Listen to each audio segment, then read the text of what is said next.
Welcome to the Speaking Podcast. You can find all our episodes on speakingpodcast.com. We're also on BitChute and YouTube. I'm also a podcasting coach, as I've got 4 other podcasts: the Awakening Podcast, Learn Polish Podcast, Meditation Podcast, and the Crypto Podcast, and all can be found on rycon.com. Today, my guest, fellow podcaster in Tennessee, please welcome Grant Baldwin. Thanks, Roy. Appreciate you letting me hang out with you today. It's going to be fun. Yeah, looking forward to it. So I suppose the first thing to do is let the listeners know who's Grant. Yeah, most importantly, I'm a husband and father. I'm married to my high school sweetheart. We got 3 daughters, so it's me and a house full of women, which is the absolute best. I enjoy it most days. And in terms of work, I've been in the speaking industry most of my career. So I've been in the speaking world about 15, 16 years, and started as a full-time speaker, was doing 60, 70 gigs a year all over the country, primarily here in the US, and had a lot of people who were asking me like, hey, I want to be a speaker. How would I go about doing that? And so a few years ago, we started a training company called the Speaker Lab, where we teach people how to find and book paid speaking gigs. And so that's the core of what we do today. Spend a lot of time working with speakers and working with our team and helping people understand the ins and outs of all things speaking. Excellent. So before we get into, obviously, your speaking is no problem to you, but was it always like that? Grant, as a young man, what was your journey? Yeah, I think actually even early on, I remember still being nervous about the idea of speaking, whether it's going to be, in a public speaking class or something like that.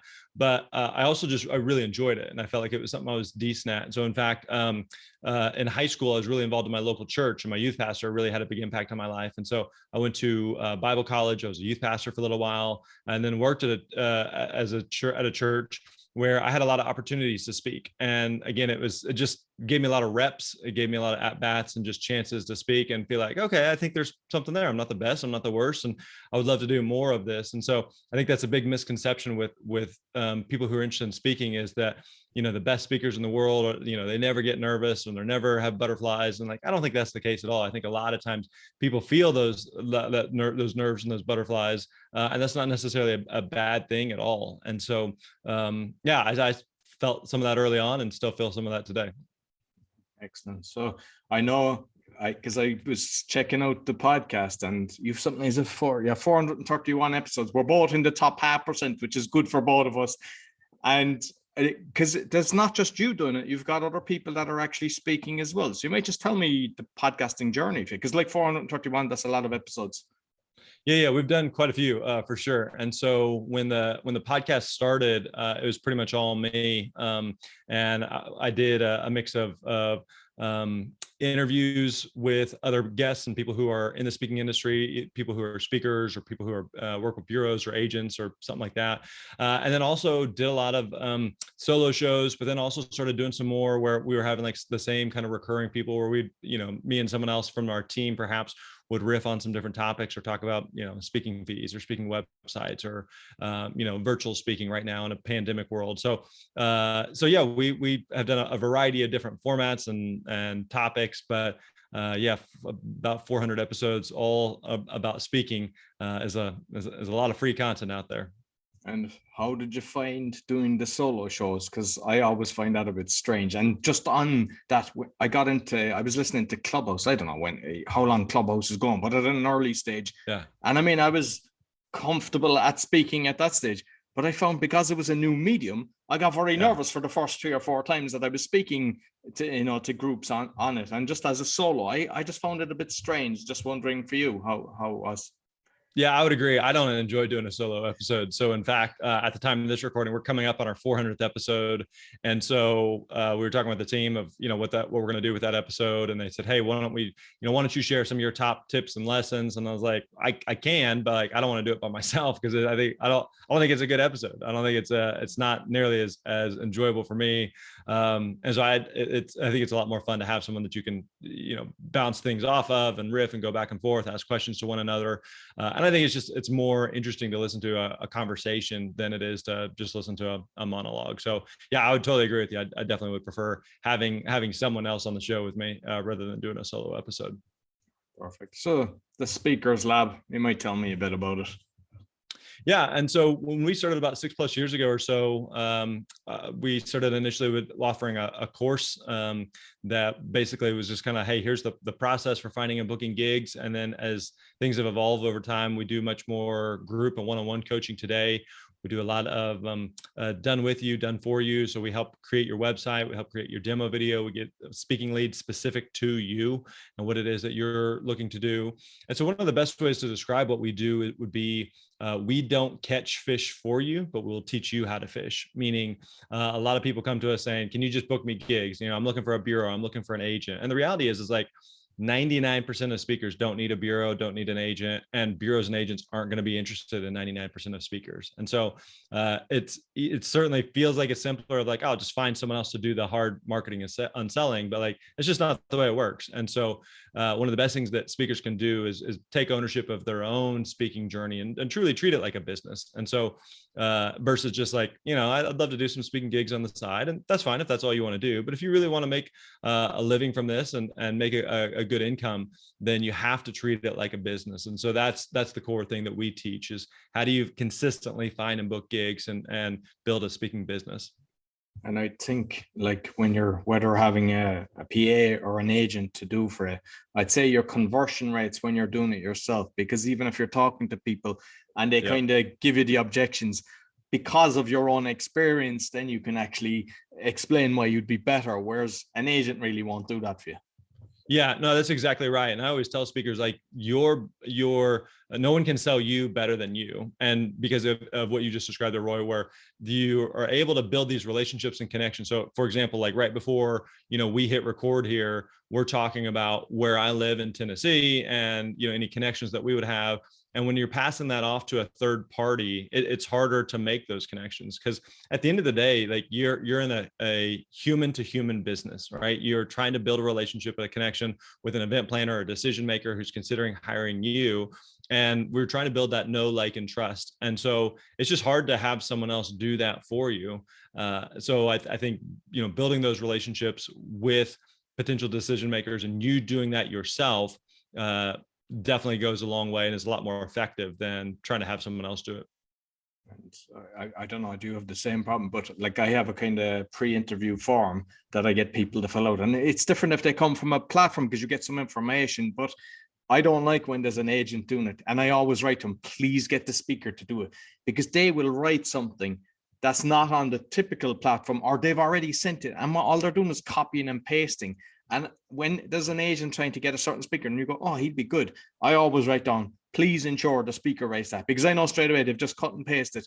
And, like when you fill out something and I'll ask, what would you like to discuss? Or a few little different things, but there's one key point on that. And that could end up being the best part of the conversation that you'll miss out through an agent.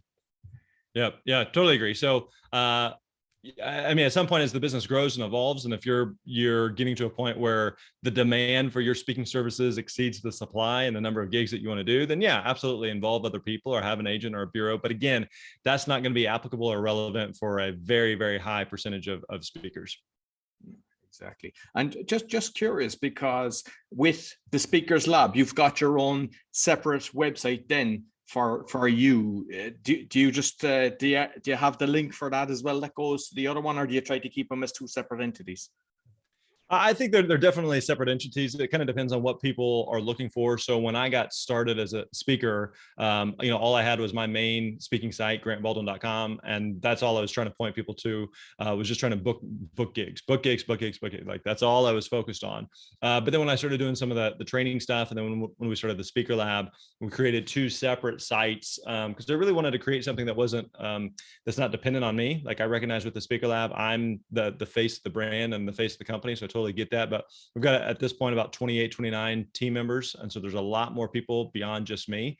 And so I don't want to be the bottleneck of the company. So we were super intentional about creating a separate site, a separate brand, a separate identity. Now they point back and forth. So if someone comes to the Speaker Lab and they say, hey, we want to hire Grant to speak, it's probably better to send them over to grantbaldwin.com. But if someone comes to grantbaldwin.com and is saying, hey, I want to learn how to be a speaker, then what they really need to do is go over to the Speaker Lab. So they certainly cross promote each other, but it kind of depends on like what someone's looking for.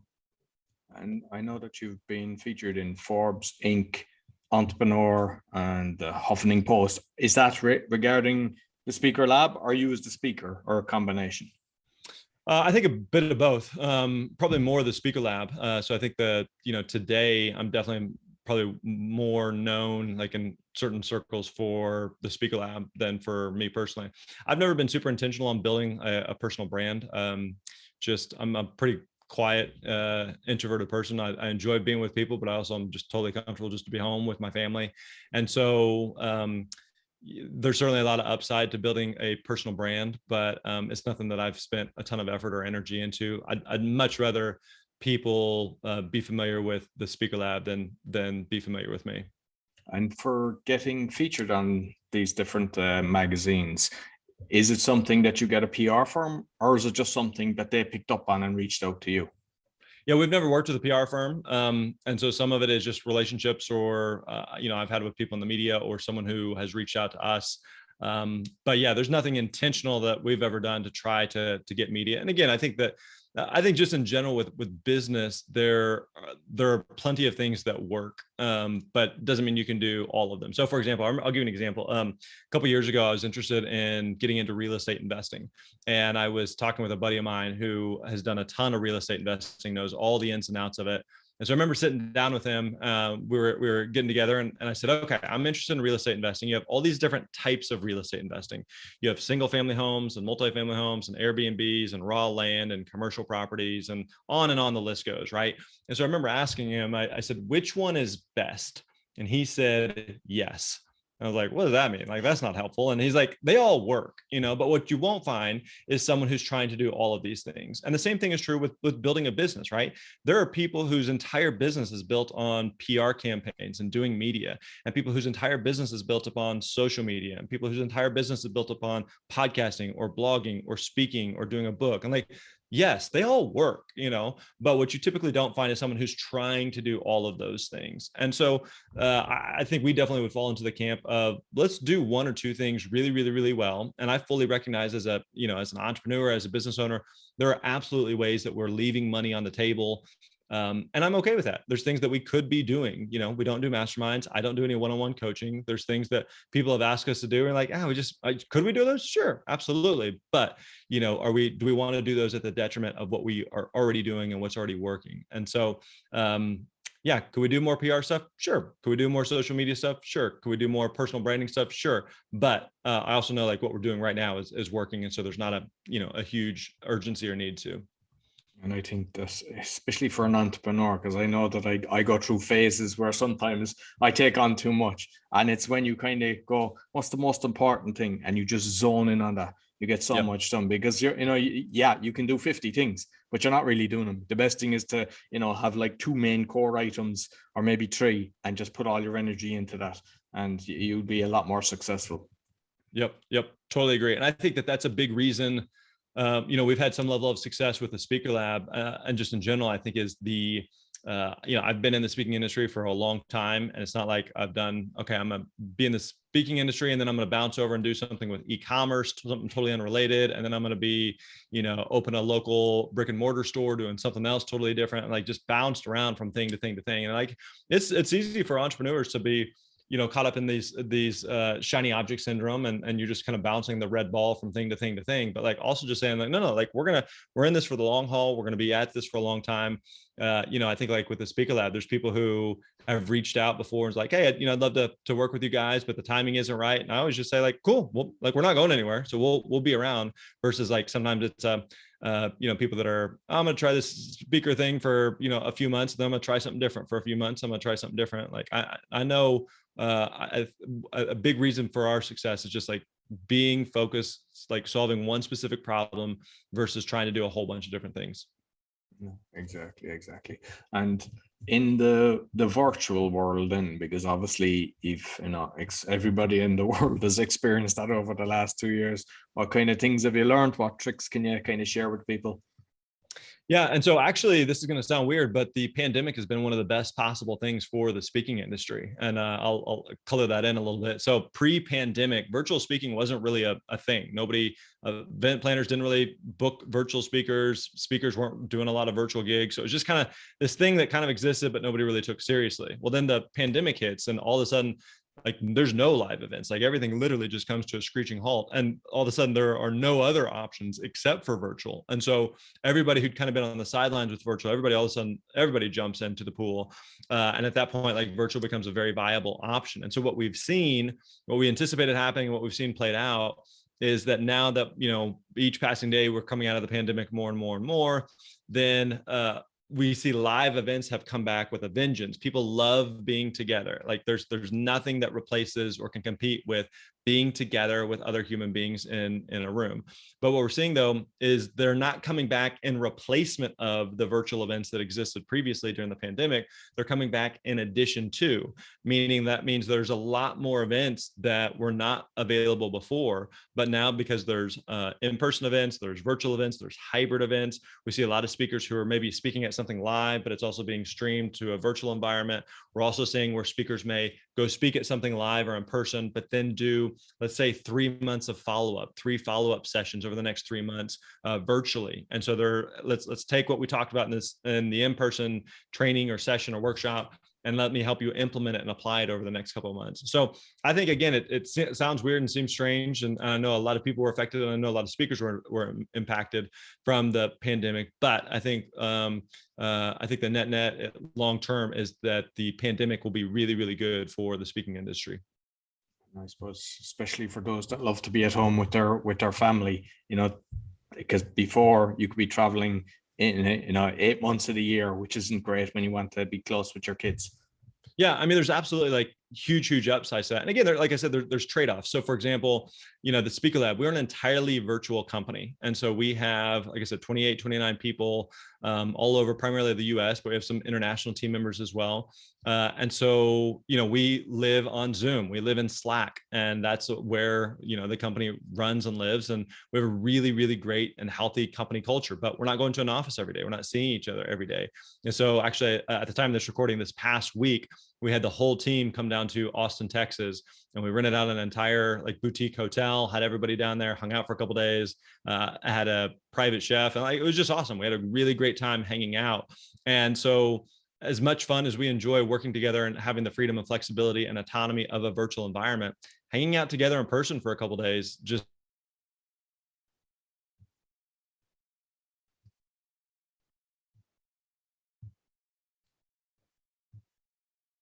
virtual presentation. You can stare at a camera in your home office or in your bedroom or wherever and give a presentation, but it's never going to be the same as being together in person and being able to look people in the eye and give high fives and handshakes and hugs and that sort of thing. So virtual absolutely has a place, but the in-person experience is never going away. Absolutely. And I like some people that are, you know, they've either started or they're trying to decide, yeah, I want this as a career, and trying to earn money of it. The best way of going about that, they might give some advice on that when they're trying to actually, you know, determine what they should charge and how to start building it. Yeah. And so what we do is we teach a framework called the Speaker Success Roadmap. It's a 5-step process that makes the acronym SPEAK, SPEAK. And so I'll quickly just kind of walk that through, and then we can jump in wherever you want. But the S is for select a problem to solve. And I think this is the foundational, most important piece that so many speakers struggle with. But there's 2 things. You got to be clear on who do you speak to and what problem do you solve. Now, most speakers, because we enjoy speaking, we want to do more speaking. What we tend to do is just spread the net as far and wide as possible. Meaning, like, who do I speak to? I speak to humans. I speak to people. My message is for everybody, right? And same thing in terms of like, well, what do you speak about? Well, what do you want me to speak about? You know, I could speak about a dozen different topics, you know, and like that just doesn't work. Like, people want a specialist, not a generalist. And so, you know, it's kind of like, let's imagine, God forbid, one of us needed brain surgery. You know, you could go to your local family medical doctor. They have never done brain surgery, but they're a doctor. They went to medical school. They know more about surgery than you or I do. They know more about the brain than you or I do. But if they've never done brain surgery, I don't want that person cutting me up.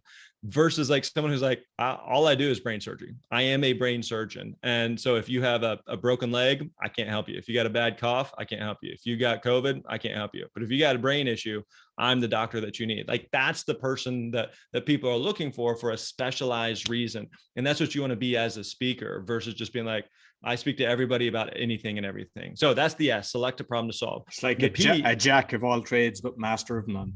Yeah, exactly right.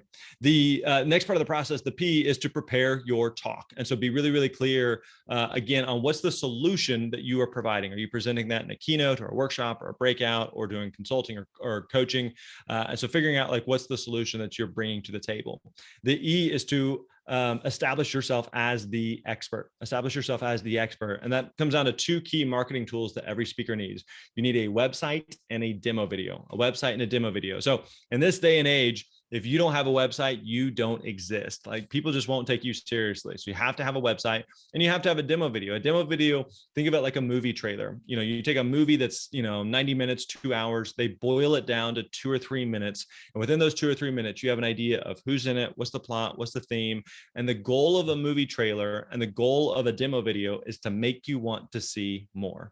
Right. And the event planner, they don't need to watch a 60-minute talk to determine whether or not you're a good fit. Like they just need to see a couple minutes. And especially if they're looking at you and 3 or 4 or 5 other possible speakers and they're picking one speaker, they don't have time to watch 5-6 hours worth of video footage. Like they're going to watch just a couple clips and just kind of get a sense of, all right, who do I want to talk to more? Who do I think is going to be a good fit?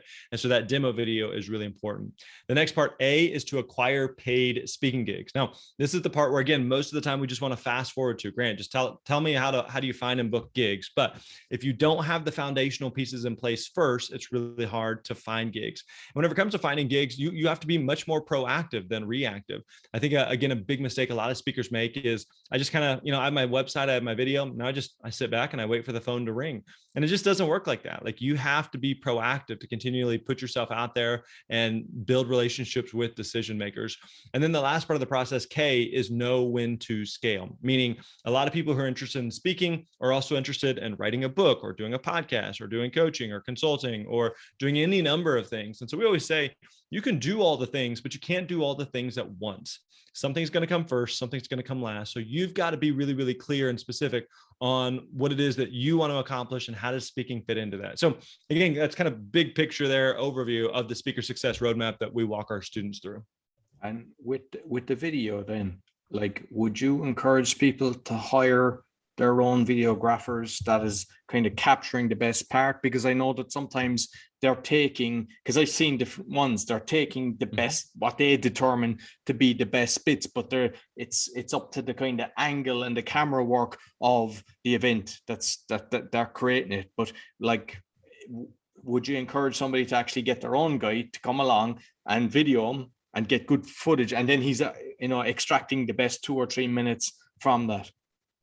Yeah, you certainly can, but there's also like there's going to be people who are like, well, I can't afford a videographer, or I don't even know where to hire one. And so I never want that to be a barrier to entry. We want to make it as simple as possible for speakers to get going. And so a couple of things I would suggest to that. One is going to be that remember that like you're creating version 1.0. And so do your best, do it with excellence, do the best of your ability, and improve as you go. Meaning at this point, I've had probably 6 or 7 different demo videos. And so my first demo video is not nearly as good as my current demo video. And so again, work with what you've got, do it with excellence, do it to the best of your ability, and improve as you go. My very first demo video was I spoke to a group of about 30 people in a dark room. The audio was bad, the lighting was bad. I borrowed a camera from a friend. I set it up on just a little tripod on the side of the room. And like, that's what I had, and it was enough that a decision maker be like, okay, I'm willing to give this guy a shot. Whereas again, each demo video got better over time. So that's super important. Also, there's going to be times where, depending on the nature of the event, they may already have a videographer there. And so they may already be shooting, and they may have it for their own event and gathering their own footage. And so talking with the event planner to see if you can if you can use that footage, or talking with the videographer, if you can use that footage as well. The other thing that you can do is that you can just use like an iPhone or a smartphone. Like the cameras on phones today are amazing. And so in fact, in one of our our trainings, we walk through how you could record yourself creating a demo video using 2 iPhones and using one as a camera and one for recording the audio.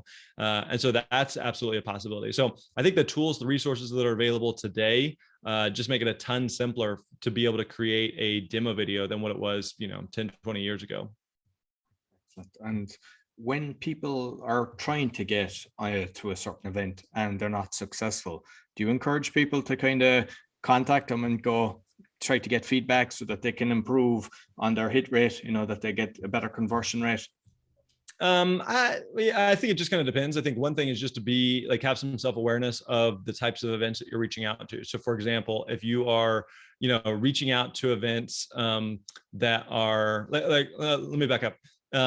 Look at who they're already hiring. And if it's something where these are speakers that are big name speakers that they are hiring, and you're just getting started, they're probably not going to hire you, right? So you have to make sure that you are fishing in the right pond, and versus you're reaching out to people that they're not looking for a speaker like you, right? Nothing wrong with you, but that's not what they're looking for. So that's one thing, is just to make sure that you've got, that you are clear on, you're looking for the right types of events. The other thing I remember early on in my own career, when I would reach out to an event planner and they wouldn't book me, but they would book someone else. Initially I'd be annoyed or frustrated or disappointed or whatever. I was like, oh man, they booked Roy. Why did they book me? But oftentimes these events are like annual events, or there's some type of regular cadence to them.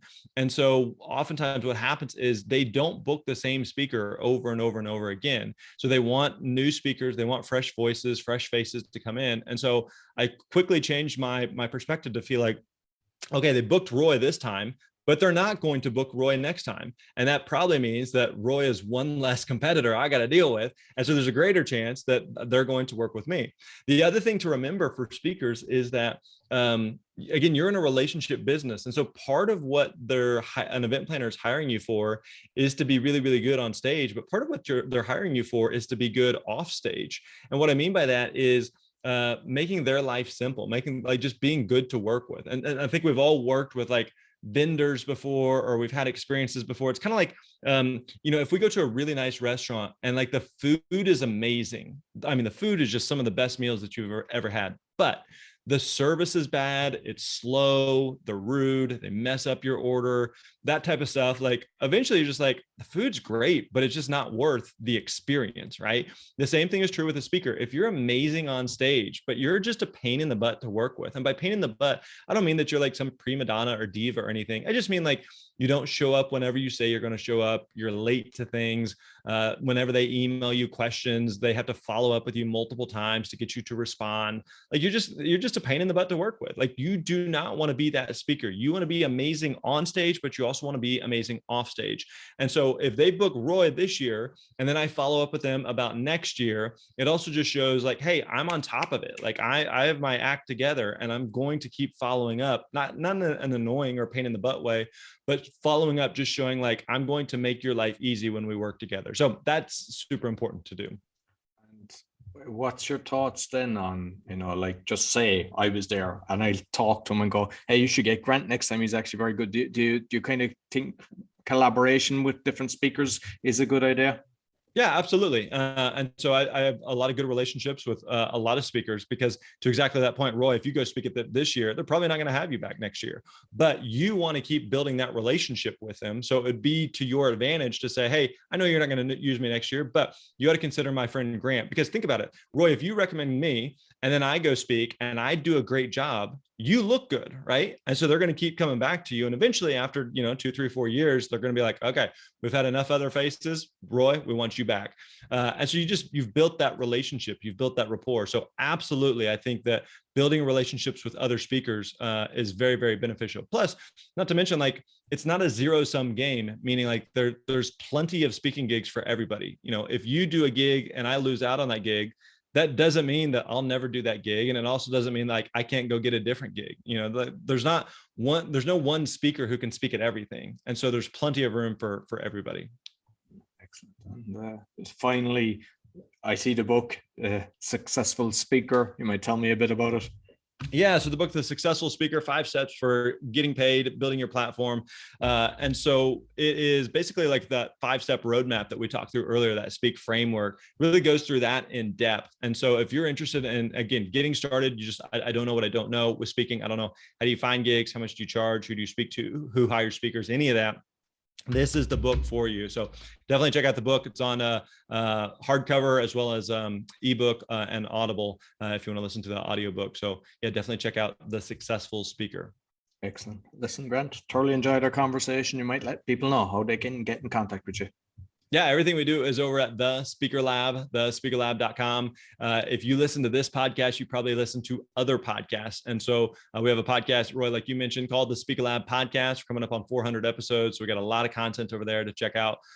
We also, one thing you mentioned that we didn't really have a chance to touch on was speaking fees. How much should I charge? And the answer is it depends. However, we put together a free speaking fee calculator. So if you want to check that out, you can go to myspeakerfee.com, myspeakerfee.com. It's totally free. Answer a couple like multiple choice questions, and it'll spit out a number to you at the end of what you should be charging as a speaker. And so it's a fun tool to play around with. If you have like, I just have no idea what to charge, go to that, myspeakerfee.com, play around with that speaking fee calculator and see what it spits out at you.